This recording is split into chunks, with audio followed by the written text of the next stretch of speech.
자, 다음은 국내 소식들 좀 연결해서 해볼게요. 일단 독일의 자이트라고 하는 신문이 이재명 후보에 대한 일종의 기대감을 기사로 냈어요. 자, 어떤 내용이 있었는지 한번 보겠습니다. 네, 독일 자이트 신문은 2월 17일 초보자를 위한 기본소득이라는 제목의 기사를 게재하며 이재명 후보의 기본소득과 기본금융정책을 중점적으로 소개했습니다. 특히 자이트 신문은 이재명 후보의 당선은 한국 사회에 커다란 방향성의 전환을 가져올 것이라고 내다봤습니다. 이게 사실 우리 언론이 분석해야 되는 공약과 관련된 내용을 독일이 지금 한 거잖아요. 그러니까 이게 원래 언론의 역할을 보여주고 있는 거예요. 공약에 대해서 제대로 설명하고 분석하는 건 언론의 역할인데 우리 언론에서는 전혀 볼 수 없는 거고 독일 언론은 원래 언론이라면 해야 되는 부분을 지금 그대로 하고 있는 거고요. 상식적인 선에서. 그리고 독일이잖아요. 독일 같은 경우에는 실질적으로 이 기본소득이라든지 사회복지 정책에 대한 관심이 일단 베이스 자체가 우리보다 수준이 훨씬 높이 있는 나라기 때문에 아마 이 부분에 주목을 한 것 같습니다. 그리고 현재 숄츠 총리도 우파 쪽이니까. 아니요. 지금 그 올라프 숄츠 총리는 사회민주당 소속입니다. 그래서 진보 쪽입니다. 좌파. 근데 대연정 아니에요, 거기는? 보수적인 정책들을 지금 취하고 있는 거 아니에요? 아니요. 급진적인 정책을 안 하잖아요. 급진은 아닌데 우리가 말하는 보수, 그러니까 보수가 기사 기민 연합이라고 해서 예전에 앙겔라 메르켈 총리 대연정 그 연합이 사실 우파였거든요. 근데도 그쪽의 정책이 우리와 비교해 보면은 훨씬 좌파적이죠. 네, 좌파적이잖아요. 근데 그 기사 기민 연합보다 사회민주당이 훨씬 진보적입니다. 예. 그런 입장에서 사실 독일은 최근에 그 부동산 주택 가격 임대 상승을 막기 위해서 베를린 안에 있는 모든 임대 주택들에 대한 임대 주택가를 국가가 동결하는 조치를 취했거든요. 그만큼 독일은 사회복지에 관련된 부분에 굉장히 민감한 국가예요. 이런 그럼요. 데서 이재명에 대한 기대치를 보여주면서 그렇죠. 몇몇 가지 사례를 설명을 했다는 거죠. 그래서 이제 여기는 그 승리에 대한, 그러니까 승리 전망에 대한 얘기가 아니고 이재명 후보가 된다고 하면 이런 방식으로 변화할 것이다라는 점을 보여줬다는 면에서 난 의미가 더 크다고 봐요. 근데 이제 여기는 이재명 후보하고 이메일로 이제 취재를 한 거예요. 그 인터뷰를 한 건데 윤석열하고는 안 했어. 할 필요성을 못 느낀 거죠. 윤석열하고는 안 함. 아무튼 대충 그 우리나라 여론조사 기관들 빼고 감 잡는 회사들은 웬만큼 또 감을 잡았다라는 얘기가 있습니다. 그리고 사실 윤석열 후보 공약 관련해가지고 뭐 이렇게 인터뷰할 거리가 그러니까 욕밖에 없잖아요, 사실. 비판해야 될 시점밖에 없는데 인터뷰할 필요가 없는 거 사실. 외신하고 인터뷰했다는 소리 들어보셨어요? 윤석열하고? 독일 수준에서 윤석열이 후보로 나왔다는 것 자체가 상식선에서 말이 안 되는 겁니다. 그렇죠. 이 정부의 검찰총장을 했던 사람이 대통령 선거에 나오기 위해서 그 검찰직을 집어던지고 이 정부의 정반대편에 서가지고 이 정부를 비판한다 앞장서서 그거 자체가 독일 정서에서 봤을 때도 말도 안 돼. 절대 이해 안 되는 부분이에요. 우리나라가 브라질 되는 거예요. 그래서 딱 독일 언론은 이거 한마디 하고 있습니다. 이재명 후보의 경쟁자 윤석열 후보는 양도소득세 폐지처럼 정부의 개입보다는 개인의 책임에 더 치중하고 있다. 그러니까 그냥 시장주의, 걔가 말하는 건 시장주의. 아니면 좋게 우리나라식으로 표현하면 지금 이대로. 요거를 이제 주창하고 있다라는 거 딱 한 줄 언급을 했어요. 나쁘게 말하면 아무것도 안 하겠다는 거예요, 윤석열은. 예. 그냥 되는 대로 지금처럼만 불로소득 많고 토건족들 먹고 살 수 있는 대로 가겠다는 거죠. 아무튼 이재명 후보가 저렴한 조건의 주택 구입을 위한 장기 대출을 보장하고 이러한 것들이 복지국가로의 대전환 차원에서 논의 중이다라는 점이 서둔 거고요. 그다음에 사회안전망을 비롯한 정의의 중심을 둔 사회민주주의 성향의 정치인으로 명성을 얻었다. 이거 살짝 위험스럽거든요.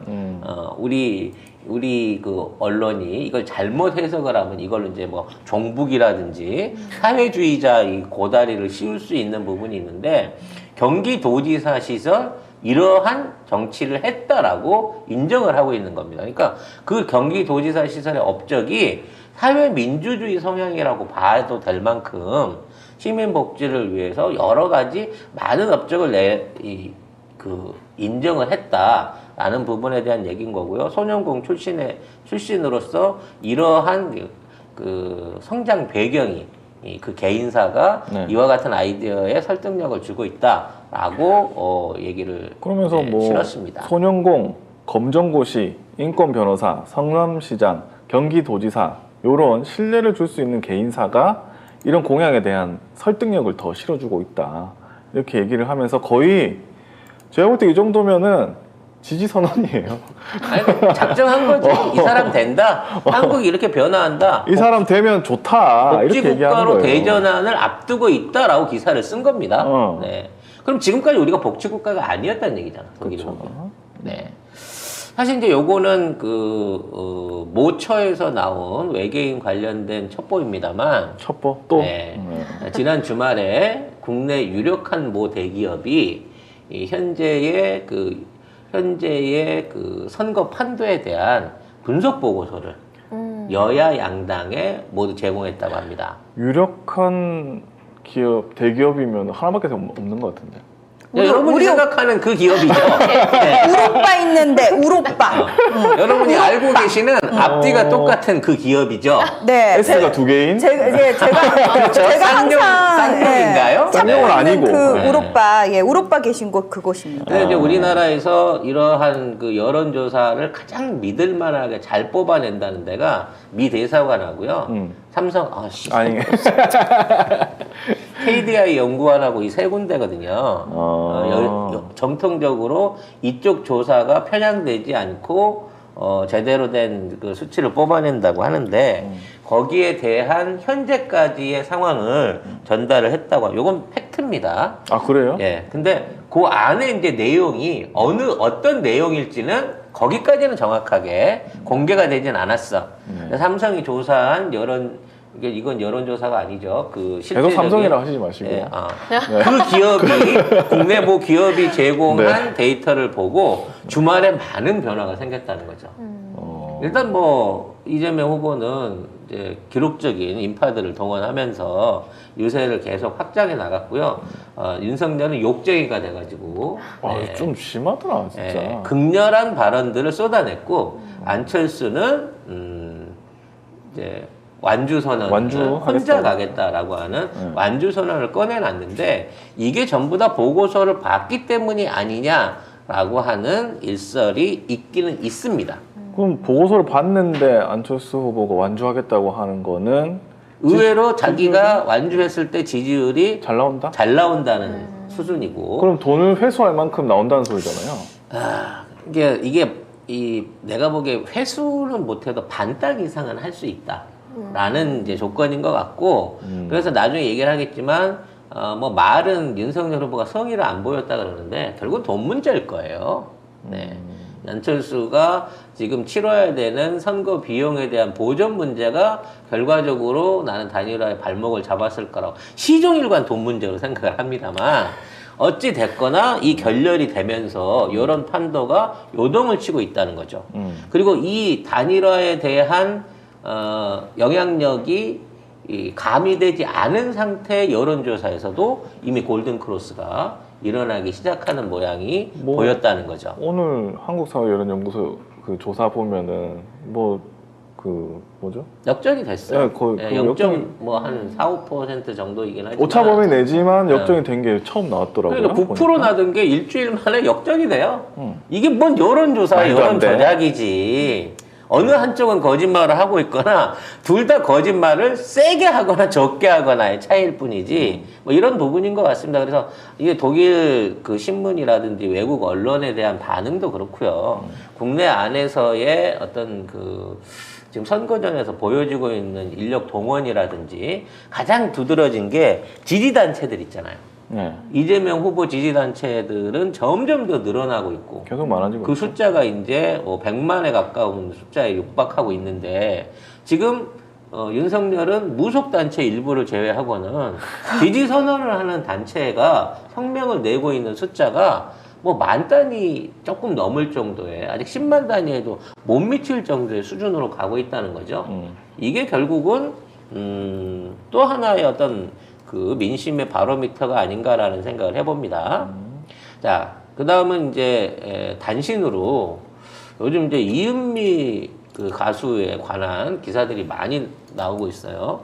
보니까 이분이 스피커가 제일 세시드만 거기 나와서 하시는 분들 중에. 네. 네. 저희랑 같이 작업하고 계신 그 명계남 배우도 여러 분야에서 지금 활동을 하고 계시지만 스포트라이트는 사실상 지금 이은미 씨가 다 받고 있는 상황이나 마찬가지인데 이은미 씨 신곡이 이재명 작사다라고 하는 얘기가 나오면서 또 하나의 어떤 그 화제거리가 되고 있습니다. 기사만 살짝 볼까요?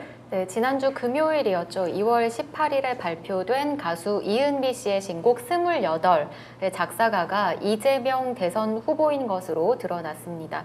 민주당에 따르면 이재명 후보와 작곡가 윤일상 씨가 이 28의 공동 작사가로 이름을 올렸는데요. 이 가사를 보면 활기가 넘치면서도 미래로 불안정했던 청년 시기를 회상하면서 앞으로의 행복을 기원하는 내용이 담겼습니다. 뭐 국민들에게 하고 싶은 얘기이기도 하겠죠. 뭐 결과적으로 참 재주가 다양하신 분이에요. 네. 네. 사실 저도 지금 이제 작사를 좀 일부 하고는 있습니다만 안 하는 안 하는 걸 찾는 게 더 어렵네요. 그래서 이제 조만간 이제 OST에 들어갈 그 발라드 음악을 오. 작사를 좀 하고 있습니다. 어디 OST요? 모르지. 노래를 만들어야 그 다음 노래가 괜찮게 나와야 그 다음에 이제 픽업이 되는 나 거잖아요. 불안하다. 이러다 본인 영화 제작이나 드라마 제작한다고 나설까 보다. 일단 무섭다. 찍어두자고. 오, 무섭다. 유리한데? 오, 네. 오빠. 거기에 오빠. 대한 계획은 선거 끝나고 나서 발표를 드리도록 하겠고요. 네. 아무튼 여러 분야 하기만 해봐. 아주 그냥. 하기만 해봐. 아주 그냥. 시도해보는 거야. 시도 따위 그런 생각 따위를 머릿속에 지워요. 네. 아무튼 여러 분야에서 다양한 홍보를 보여주고 계신 거잖아요. 네. 아, 저기 제작자분들 연락하지 마세요. 저희 돈 없어요. 그리고 이분 아무리 호구여도 제가 못하게 할 거니까 연락하지 마십시오. 이분은 호구지만 제가 못하게 할 겁니다. 연락하지 사람은 내가 마십시오. 넷플릭스 뒤통수를 치려고 준비 중인데 지금. 네. 아무튼 이렇게 이제 음악계도 있었지만 어저께는 또 체육계 인사들과 같이 또 유세를 하면서 태권도복을 입고 발차기를 보여주는 또 퍼포먼스를 했습니다. 이거 한번 네, 이재명 후보가 어제 경기 수원시 장안구 만석공원 집중 유세 현장에서 체육인들과 함께 퍼포먼스를 선보였습니다. 발차기 부스터슛, 송판 격파 시범을 보이면서 코로나 위기에 따른 자영업자 고통 극복 의지를 강조했는데요. 이 전염병 또는 재난 또 외국의 침략으로부터 국민의 생명을 지키는 것이 국가의 가장 중요한 책무라며 특별한 손해를 입었으면 특별 보상을 해서 공평하게 해줘야 정의라고 강조했습니다. 네. 자, 이제 이 후보는 지금 가장 현안에 있는 문제가 코로나 방역 대책에 대한 부분인 거를 인정하고 있고 당선되면 그 10일 날부터라도 바로 12시까지. 유연하게 12시까지 운행할 수 있게끔 하겠다고 했고요. 또 심야 제한, 그 영업 제한을 통해 가지고 지금 그 처벌을 받게 된 업주들에 대한 사면도 공약으로 약속을 했습니다. 그러니까 이재명 후보 개인은 12시까지 여는 것 자체를 지지하고 끌고 가고 싶어 하고 있는데 지금 이러한 정책들에 대한 뭐 여러 가지 반대들이 있는 거죠. 그 이재명 후보가 이 연설을 하고 난 다음부터 의사단체가 또는 국내 언론이 갑자기 10만 넘었는데 왜 지금 와서 이걸 푼다 그러느냐? 그러면서 일제히 비난 기사로 갈아탔어요. 그러니까 그 전에는 방역 풀어라 이러더니 풀게 그러니까 왜 풀어 10만인데 지금 이러고 있는 거죠. 어쩌라고. 뭘 해도 다 다 비판할 거야. 그렇지. 뭔 소리를 해도 우린 욕할 거야. 뭐 네. 이런 각오가 돼 있는 게 아닌가 싶습니다.